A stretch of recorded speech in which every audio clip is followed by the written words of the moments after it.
गल्प बड़दिन छुट्टी रचना लक्ष्मीकांत महापात्र। बड़दिन छुट्टी आगरू शला महाशय चिठी पाइली तांको घर ठेईकी जीवा सकाशे। जीवी कि न जीवी मनरे भावुछि।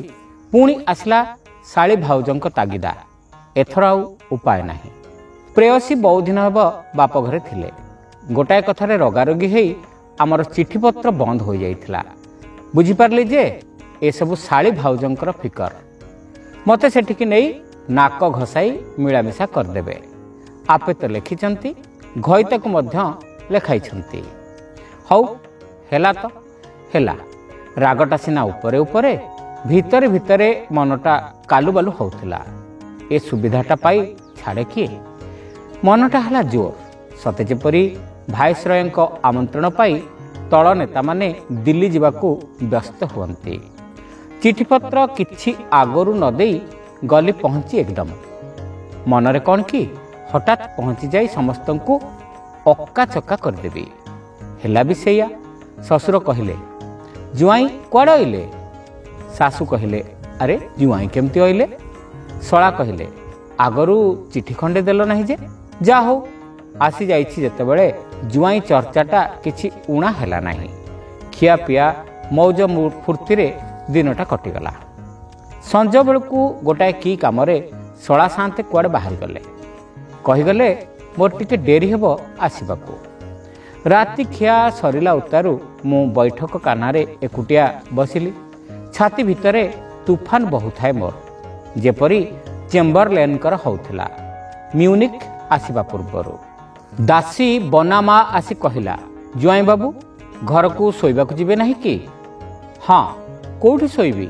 एई घरे? मलाम ए दांडुटारे शोइबे ना कौन? ऊपर घरे परा बिछना होइछि। मो सांगरे आस मु छाड़ी दे आसीबी। अच्छा तमे जाओ मु आपे चली आसीबी जे। हौ हेला तेबे। दोताला ऊपर को सीधा चली जिबे कि बाँ पटे जो घरटा सेठी बिछे दे आछि। हौ जा। से चलीगला। मु सिगारेट खंडे लगेई मुंड को साउले दे छातीटा को टिके दंभ करी एका एका चलिली।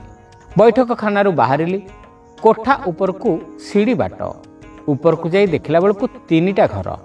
सबु घरे आलुओ जलुछि। कौथिरे केई नाहांती। स्त्री लोक और चाकर मानकर खिया पिया धूम चलीछि तले। एथि भितरे को घरे मो पाई ठीक करी बनामा को पचारथिले भल हेइथांता। ता सहित न आसी बड़ बेकुफी करिछि। भाभी ठीक कली एई मझी घरटा बोधवे होइथिबो। कारण आलुओटे जलुछि। खट उपरे बिछना परा होइछि। अलगुणी रे साड़ी खंडे भी झुलुछि। आउ कथा कौन? एई घरटा निश्चय। जाई खट उपरे बसी सिगारेट टाणु थाए। सिगारेट सइलारू बिछणारे सोई गड़ी हेले किछि समय। निद किंतु आसु नाही। भाबु थाए केतेबेले से आसीबो। आसी से कौन कहिबो? मु आग कथा कहिबी ना से आग कहिबो? इत्यादि इत्यादि। बेल आउ सरिबाकू नाही। माइपे गुड़ाक केते केते बसी खाउछंती मो। राति पाहिबो ना कौन? एईपरी भाबु भाबु बड़ विरक्ति लागिला। भाबिली मु तो मिछरे आखि बुझी शोइथिबी। से आसी केबे डाकिबो नाही। चुप करी हुए तो सोही पड़िबो। आउ मु जदि ऊपर पड़ी कथा कुहे से पार्टी फिटेइबो नाही। माने मान भांगु भांगु राति भी पाही जाई पारे। तापरे मोर बा की गरज? खोसामत करिबी? ताकू राग आसे। मते कोन आसे ना? गोटाए कथा हठात मन को आसीगला। शाढ़ीटा उपरे नजर पड़ जाई। जाउची शाढ़ीटा पिंधी ओढ़ना दे बसीथिबी खट उपरे। देखिबा से आसी कौन कहिबो? ठीक हेछि। अभिमान करिवार सुविधा भी पाइब नाही से। निश्चय मते गोटाए स्त्री लोक भावी कथा कहिबो आग। अंततः पचारिबो तो किए बोली। एतिकरे मु जीति जीवी। शाढ़ी बागेई सागेई पिंधिली धोती उपरे। अच्छा करी ढांकी ढुंकी पड़ी सोई रहिली थिर होई। बारंदारे कहार चाली शब्द शुभिला। से आसुची निश्चय। धड़पड़ करी उठी ओढ़नाटा को भल रकम रे टाणी देई कांथ आड़ को मुह करी बसिली। कि आज ये पुणी कि नाट? ମାଇପିଙ୍କର ଯେ କେତେ ଝଟକ ଶଳା ସାଆନ୍ତଙ୍କର କଣ୍ଠସ୍ୱର। ଆରେ ଯା ବଡ଼ ଭୁଲଟାଏ ତ ହୋଇଗଲା। ଏଇଟା ତେବେ ଶଳାଙ୍କର ଶୋଇବା ଘର। କିନ୍ତୁ କରେ କ'ଣ, ଉପାୟ ନାହିଁ। ଡରରେ ମୋର ସରମ ଝାଳ ବହିଗଲା। ଶଳା କହିଲେ, କ'ଣ କଥା କହୁନ? ଛଇ ଛଟକ ଗୁଡ଼ାକ ମୋତେ ଭଲ ଲାଗେ ନାହିଁ ମ। ଉଠ ଉଠ ମ। ଉଠୁଛି ବା କେମିତି? ଲାଜରେ ସଢ଼ି ଗଲିଣି। ଏକ ନୂଆ ଜୁଆଇଁ, ସେଥିରେ ତ ବଡ଼ ଶଳା। ବୟସରେ ଅନେକ ବଡ଼ ଥିବାରୁ ତାଙ୍କ ସାଙ୍ଗରେ ମୁଁ ଥଟ୍ଟା ତାମସା ହୁଏ ନା। ମହା ମୁସ୍କିଲରେ ପଡ଼ିଲି। ଇସ୍ତଫା ଦିଅ ବୋଲି ହୁକୁମ ପାଇ ଆମ ମନ୍ତ୍ରୀମାନେ ବି ବୋଧହୁଏ ଏମିତି ମୁସ୍କିଲରେ କେବେ ପଡ଼ିନଥିବେ। ସେ ପୁଣି କହିଲେ, ହଉ ହଉ ଢେର ହେଲାଣି। ଛିଣ୍ଡାଳ ପଣିଆ ଛାଡ଼ି ଏବେ ଉଠିବ କି ନାହିଁ କୁହ, ନହେଲେ ଦେଖିବ ଜୋର କରିବି। ହାୟରେ କି କଲି? ଆପଣାର ସ୍ତ୍ରୀ ବୋଲି ମୋତେ ସିଏ ଭାବିଗଲେଣି। ଯଦି ସତକୁ ସତ କୁଣ୍ଢେଇ ପକେଇ ମୋ ଦେହ ଥରିବାକୁ ଲାଗିଲା। ଦେଖିବ ଦେଖିବ କ'ଣ କରିବି କହି ସେ ହାତ ମେଲେଇ ମୋ ଆଗକୁ ଆସିଲା କ୍ଷଣି ଦୁଆର ପାଖରେ ଆସି ଭାଉଜ ବୋଉ ସ୍ୱୟଂ ହାଜର। ହଁ, ମୋ ଘର ଭିତରେ ଏ ନବରଙ୍ଗ? ଶଳା ସାଆନ୍ତେ ଥମ୍ ଥମ୍ ହୋଇ ରହିଯାଇ କାଠମାଠ ହୋଇଗଲେ।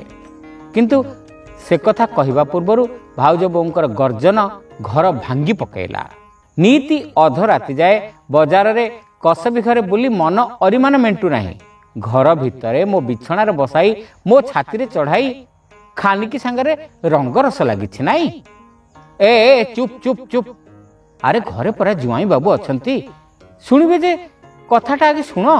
ଶଳା କହିଲେ, ଜୁଆଇଁ ବାବୁ ଶୁଣିବ ବୋଲି ଲାଜ ଲାଗୁଛି ନାହିଁ? ବେହିଆ ଭାଡ଼ୁଆ ଓଲାଜୁକକୁ ପୁଣି ଲାଜ? ମୁଁ ଏଇକ୍ଷଣି ହୁରି ପକେଇ ସାହି ଉଠେଇବି ପକେଇବି। ଭାଉଜ ହାଙ୍କିଲେ। ଶଳା ସାଆନ୍ତେ ରାଗିଗଲେ। ତାଙ୍କର ପୁରୁଷତ୍ୱର ସମ୍ମାନରେ ବାଧା ପଡ଼ିଲା। ସେ ବି ଗର୍ଜନ ଛାଡ଼ି କହିଲେ, ଚୁପ୍ କର ହରାମଜାଦି ବଦମାସ। ମୋର ସେତେବେଳକୁ ଦମ ବନ୍ଦ ହୋଇ ଆସିଲାଣି। ଦୁମ୍ ଦାମ୍ ବୁମ୍ ବାମ୍ ଝଣ ଝଣାତ୍ ଝଣ। ଶଳା ଯାଇ ତାଙ୍କ ସ୍ତ୍ରୀ ଉପରେ ଦେଲେ ଗୋଟା କେତେ ଥୋଇ। ଭାଉଜ ବୋହୂ ବି ଧରିଲେ ତାଙ୍କୁ ରଗଡ଼ି। ତାଙ୍କ କାଚ ଭାଙ୍ଗି ଚୂନା ହୋଇ ପଡ଼ିଲା ତଳେ। ଦୁହେଁ ଯାକ ଲାଗିଗଲେ ଝଟ୍ଟା ପଟ୍ଟା। ତଳେ ଥିବା ଲୋକ ପାଟି କରି ଉଠିଲେ, କିଏ ରେ? ଆରେ କିଏ? ମୁଁ ଏହି ଅବସରରେ ଉଠି ଦେ ଛୁଟ୍। ତଳେ ଶାଢ଼ୀଟା ଫୋପାଡ଼ି ଦେଇ ଖାଲି ଗୋଡ଼ରେ ଧାଇଁ ଧାଇଁକା ଏକଦମ ରେଳ ଷ୍ଟେସନ। ଶ୍ରୋତା ବନ୍ଧୁ, ଏଇଠି ଶେଷ ହେଲା କାନ୍ତକବି ଲକ୍ଷ୍ମୀକାନ୍ତ ମହାପାତ୍ରଙ୍କ ଗଳ୍ପ ବଡ଼ଦିନ ଛୁଟି।